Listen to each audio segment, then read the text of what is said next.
आने वाला 2025 है, निश्चित तौर पे बिहार का और देश का एक बड़ा भविष्य है हमारे साथ, जो है तेजस्वी प्रसाद यादव। जनता का इकबाल, जनता का विश्वास, जनता का भरोसा तेजस्वी प्रसाद यादव पर है।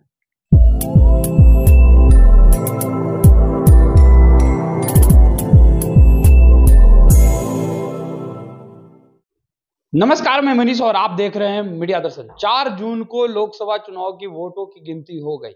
जो बीजेपी लगातार 400 सीटों की दावा कर रही थी, वो महज 240 सीटों में ही सिमट गई। अब देश में गठबंधन की सरकार बनने जा रही है, लेकिन बिहार के मुख्यमंत्री नीतीश कुमार की भूमिका अहम है। लगातार ये कहे जा रहे हैं कि ये सरकार ज्यादा दिन तक नहीं टिकेगी। इसी मुद्दे पे बात करेंगे। हमारे साथ मौजूद हैं आरजेडी के प्रधान महासचिव रणविजय साहू जी। रणविजय जी, क्या लगता है ये सरकार जो एनडीए की सरकार बनने जा रही है, क्या लगता है लंबे समय तक नहीं टिकेगी? देखिए, देश और बिहार का जिस प्रकार का जनादेश है, अगर आप गौर करेंगे, आंकड़ों में देखेंगे, तो बिहार में जिस प्रकार से माननीय तेजस्वी प्रसाद यादव जी और महागठबंधन को लोगों ने पसंद किया है, वोट दिया है प्रतिशत में, तो निश्चित रूप से धन्यवाद के पात्र हैं बिहार के महान आवाम, महान जनता। अब देश स्तर पर भारतीय जनता पार्टी को जिस रूप में लोगों ने, नौजवानों ने, युवाओं ने, किसानों ने जिस प्रकार से नकारा है, कहीं ना कहीं भारतीय जनता पार्टी जो कहती थी अब की बार 400 पार, तो बैकफुट पर है। वहीं कई स्टेट है जो भारतीय जनता पार्टी को, एनडीए को खदेड़ने का काम किया है।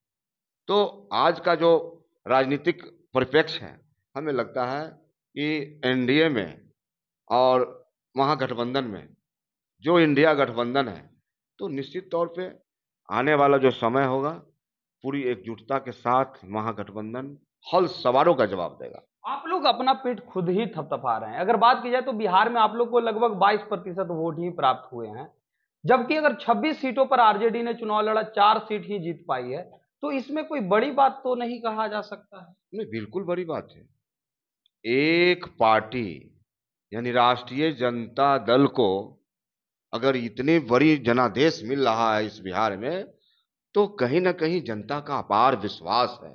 तेजस्वी प्रसाद यादव जी का जो 17 साल बनाम 17 महीने का जो काम करके उन्होंने दिखाया, तो उसका परिणाम है गरीब, नौजवान, युवा और सभी जाति को, ये जो A to Z जो पार्टियों को उन्होंने टिकट का वितरण किया, तो उसी का पूरी तरह से दिखाई दिया इस चुनाव में।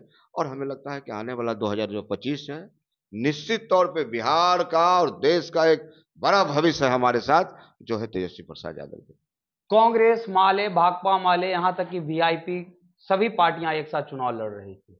अगर बात की जाए तो आरजेडी 26 सीटों पर चुनाव लड़ रही थी, महज 4 सीट ही प्राप्त की, और आप कह रहे हैं कि यह बहुत बड़ा अचीवमेंट है। कैसे फिर आप इसे? देखिए, आप आंकड़ों में देखिए ना, जनता का इकबाल, जनता का विश्वास, जनता का भरोसा तेजस्वी प्रसाद यादव पर है, महागठबंधन पर है। ये तो वोट को दिखने से लगता है। कई ऐसे सीट हैं, 8 से 9 सीट ऐसे हैं जो हम नजदीकी कम आंकड़ों से हम हारे हैं। तो निश्चित तौर पे जनता ने जो हमें सवाल था जनता के बीच में, या जनता के लिए जो लगातार तेजस्वी प्रसाद यादव जी महागठबंधन काम कर रहा है, उसी का परिणाम है। 2019 में चंद्रबाबू नायडू ने महागठबंधन को एकजुट करने का प्रयास किया। 2023 में नीतीश कुमार सूत्रधार रहे। अभी दोनों एनडीए का हिस्सा। कहा जा रहा है कि दोनों विशेष राज्य के दर्जे की मांग कर रहे हैं अपने अपने राज्यों के लिए। क्या लगता है, बिहार को विशेष राज्य का दर्जा मिलना चाहिए? देखिए, बिहार को विशेष राज्य का दर्जा अधिकार है, लेकिन ये भारतीय जनता पार्टी और एनडीए के 10 वर्षों में इन्होंने क्यों नहीं दिया? आज सवाल है, पटना यूनिवर्सिटी को कहा सेंट्रल यूनिवर्सिटी बनाएंगे, बिहार को विशेष पैकेज देंगे, विशेष राज्य का दर्जा देंगे। तो तमाम ऐसी बातें जो बिहार मांगता है, और हमें लगता है कि भारतीय जनता पार्टी हमेशा से बिहार के साथ सौतेलेपन का व्यवहार करती आ रही है, और आगे भी यह करने का काम करेगी। आखिरी सवाल मेरा है, क्या लगता है कि ये जो सरकार वर्तमान में एनडीए की सरकार जो बनने जा रही है, वो 5 साल का कार्यकाल पूरा कर पाएगी या बीच में ही चुनाव की संभावनाएं जताई? देखिए, ये तो एक तो स्पष्ट है कि पहले माननीय प्रधानमंत्री जी भारतीय जनता पार्टी और आरएसएस के प्रधानमंत्री हुआ करते थे, लेकिन आज देश में 10 वर्षों के बाद गठबंधन की सरकार बनी है। तो आज जो राजनीति हालात है, हमें नहीं लगता है कि माननीय प्रधानमंत्री जी इस गाड़ी को लंबे दूर तक खींच के ले जा सकते हैं। गाड़ी बीच में ही छूट जाएगी। तो ये थे हमारे साथ आरजेडी के प्रधान महासचिव सह विधायक रणविजय साहू, जिन्होंने सीधे तौर पे कहा कि हमें ये नहीं लगता है कि नरेंद्र मोदी जो हैं इस गाड़ी को लंबे समय तक खींच पाएंगे। क्योंकि अगर बात की जाए तो वर्तमान में चंद्रबाबू नायडू और नीतीश कुमार एक साथ तो जरूर हैं, लेकिन उनका खुद से मिलाप नहीं है, और यही वजह है कि लंबे समय तक ये गाड़ी नहीं चल पाएगी। फिलहाल इस खबर में इतना ही। देखते रहे मीडिया दर्शन। धन्यवाद।